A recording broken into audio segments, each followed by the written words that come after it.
Mark Harrison was a 29-year-old security guard working the night shift at Titan Distribution Center, a massive warehouse complex in Phoenix, Arizona. The facility was enormous.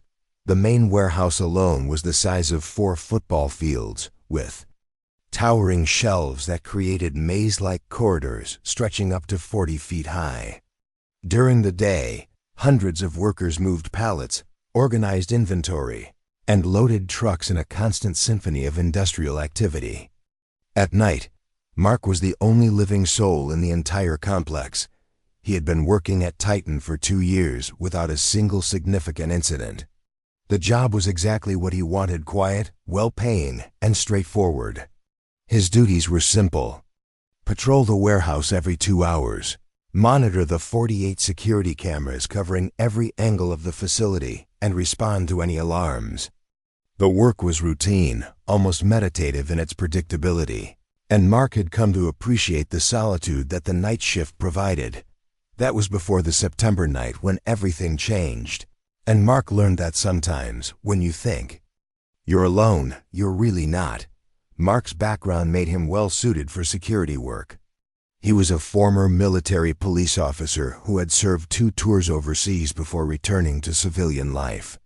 He was trained to notice details, to remain calm under pressure, and to investigate rather than assume. These skills had served him well in his previous security positions, and they would prove crucial during the events that unfolded that September night. The warehouse complex consisted of 3 buildings: the main distribution center where Mark was stationed, a smaller receiving facility, and an administrative building that housed offices and meeting rooms.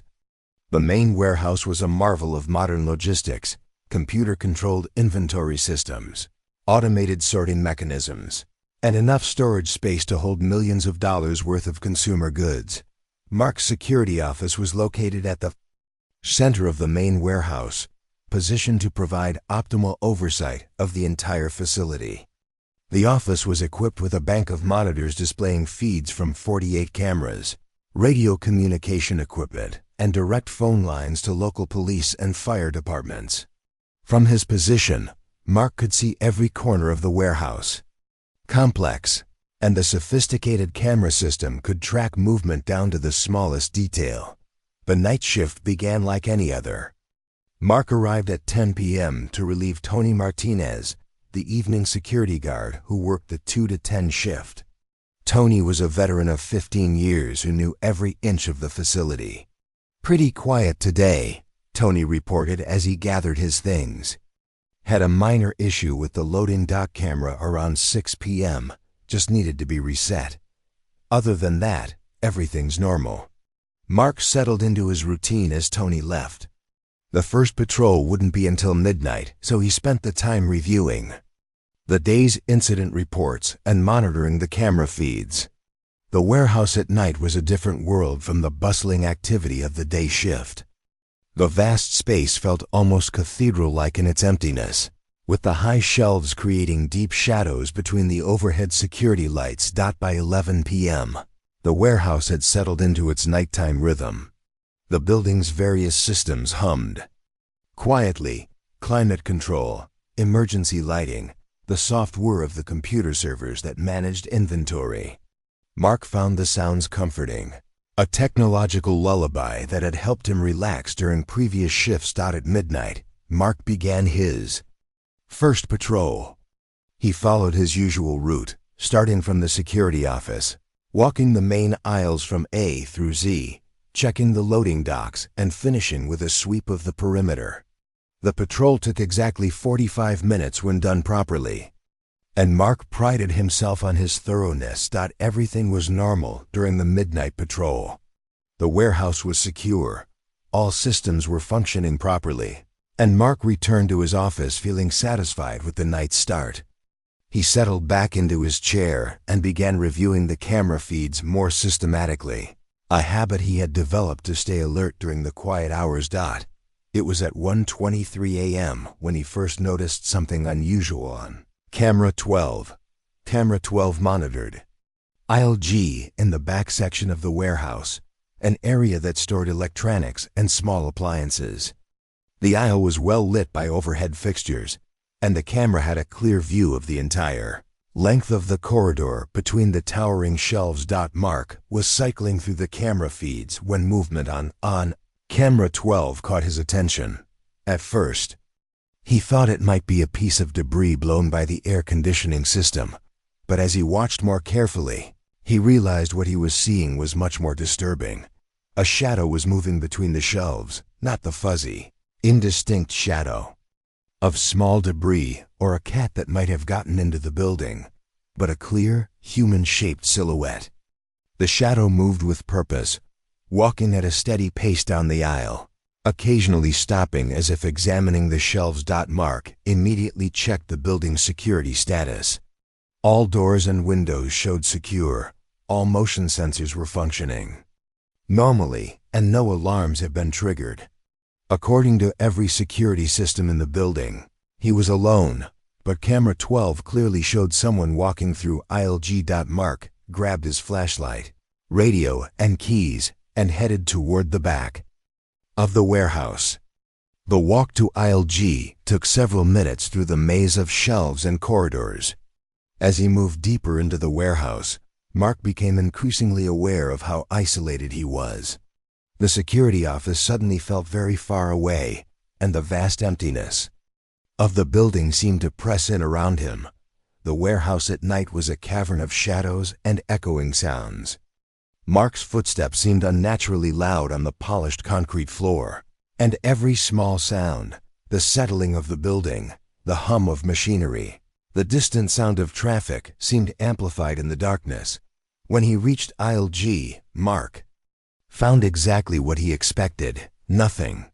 The aisle was empty, just rows upon rows of neatly organized boxes and pallets. The overhead lights cast sharp geometric patterns of light and shadow, but there was no sign of any intruder. Mark spent several minutes thoroughly searching the area. He checked behind pallets, looked for any signs of disturbance, and used his flashlight to examine areas the overhead lights didn't reach. Everything was exactly as it should be. Puzzled but not yet alarmed, Mark returned to the security office. The walk back seemed longer than usual, and he found himself glancing over his shoulder more often than he normally would. Something about the incident bothered him, but he couldn't identify exactly what. Back at his monitors, Mark immediately pulled up the recorded footage from camera 12. He rewound to 1:23 a.m. and watched the feed again. There it was, clear as day. A tall figure moving with deliberate purpose between the shelves. The figure appeared to be wearing dark clothing and moved with the confident gait of someone familiar with the warehouse layout.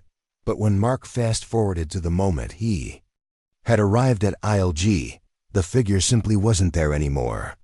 One moment the shadow was clearly visible on camera, the next moment it had vanished completely. Mark spent the next hour reviewing footage from all 48 cameras, looking for any sign of how an intruder might have entered the building or where they might have gone after leaving aisle G. The search was fruitless. No other camera had captured anything unusual, and all entry points remained secure. At 2:47 a.m., camera 23 detected movement in aisle M. This time, Mark was watching the monitor when it happened. The same shadow figure appeared, moving down aisle M with the same purposeful stride. But this time, something was different.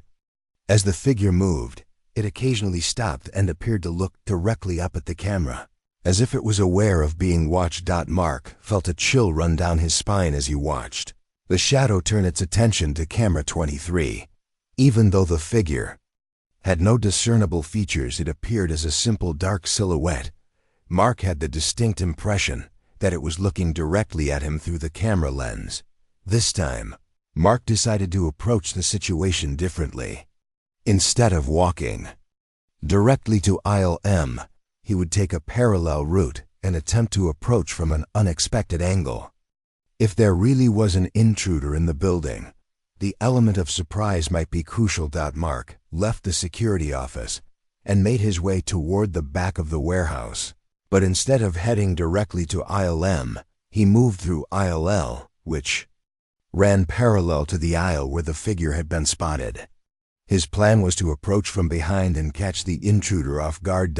As he moved carefully through aisle L, Mark tried to remain as quiet as possible. His military training had taught him how to move silently, and he used every technique he could remember to minimize the sound of his footsteps. It was as he crept through the shadows of aisle L that Mark heard something that made his blood freeze. Footsteps coming from the next aisle over. Slow, measured footsteps that seemed to match his pace exactly. When he moved, the footsteps moved. When he stopped, they stopped. Mark paused and listened carefully. The footsteps had definitely stopped when he stopped. He took 3 steps forward and immediately heard 3 corresponding steps from aisle M. The synchronization was perfect, as if someone was deliberately mimicking his movements. "Security, identify yourself," Mark called out, his voice echoing through the warehouse. The footsteps stopped completely. The silence that followed was so absolute that Mark could hear his own heartbeat pounding in his ears. Mark approached the end of aisle L and carefully peered around the corner into aisle M. The aisle was empty, bathed in the harsh white light of the overhead fixtures. But something was wrong with the scene. The air in aisle M was noticeably colder than the rest of the warehouse. Mark could see his breath misting in the suddenly frigid air, and there was a smell he couldn't identify, metallic and stale, like old copper pipes or dried blood. More disturbing was the way the shadows seemed to behave in aisle M, while the rest of the warehouse had normal shadows cast by the overhead lights. The shadows in this particular aisle seemed deeper, darker, and they appeared to move independently of their sources. Mark spent several minutes searching aisle M thoroughly, but found no trace of any intruder.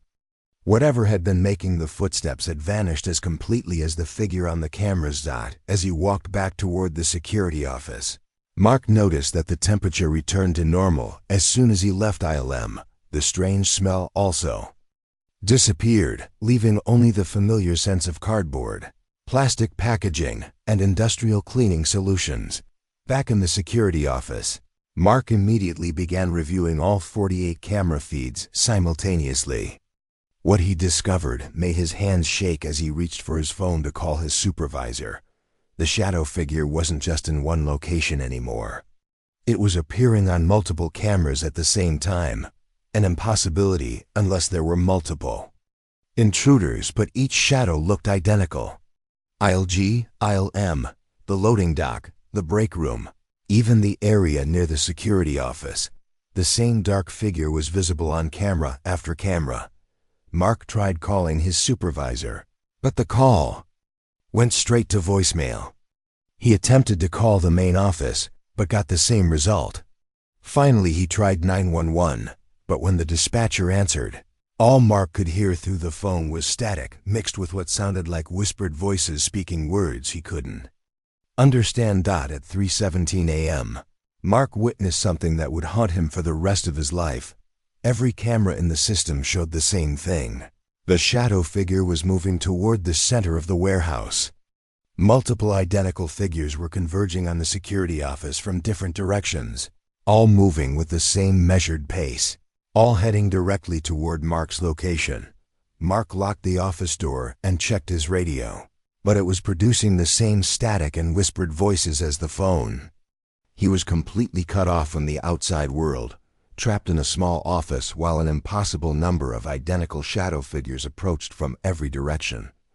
On the monitors, Mark watched the shadows move closer.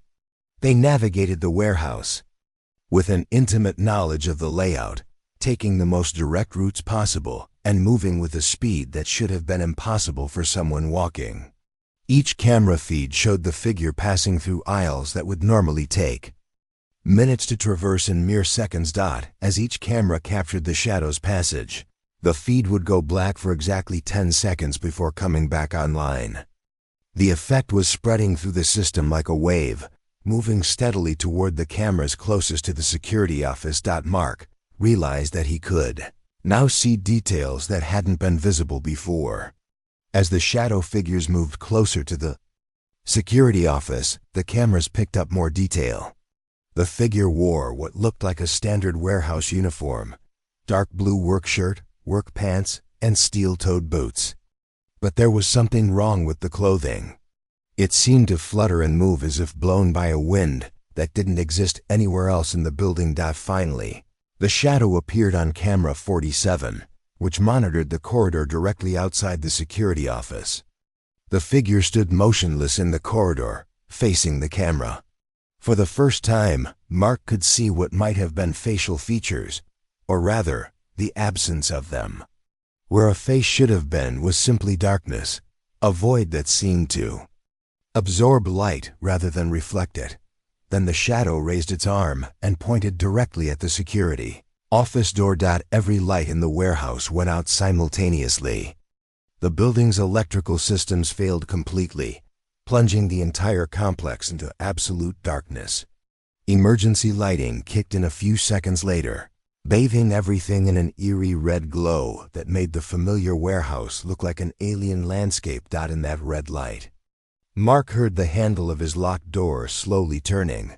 The sound was deliberate and patient, as if whatever was outside had all the time in the world. The handle turned completely, then returned to its original position. Then it turned again.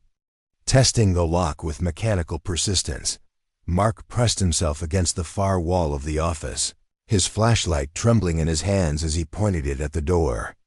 The batteries seemed weak in the red emergency lighting, producing only a feeble yellow beam. "Who are you?" Mark whispered into the darkness. "What do you want?" From somewhere just outside the door came a voice, hollow and distant, like an echo. "From the bottom of a deep well. I never left." Mark shined his flashlight at the small window in the office door. For just a moment, illuminated in the weak beam, he saw a man in a warehouse uniform. The man's face was pale, almost translucent, and his eyes were completely black. Across his forehead was a deep, dark wound that looked like it had been caused by blunt force trauma. The figure raised its hand and pressed it against the window. Where its palm touched the glass, frost began to form, spreading outward in intricate patterns. "I never left," the voice said again, closer this time. "This is my place. My warehouse." Then the figure smiled, revealing teeth that were too white and too sharp. And Mark understood with absolute certainty that whatever was outside his door had once been human, but was something else entirely now. The lights came back on suddenly, flooding the warehouse with normal illumination. The shadow figure vanished, and Mark found himself alone in the office, staring at a door that showed no signs of the frost patterns he had just witnessed. Mark sat in his chair for the remaining hours of his shift, never taking his eyes off the monitors.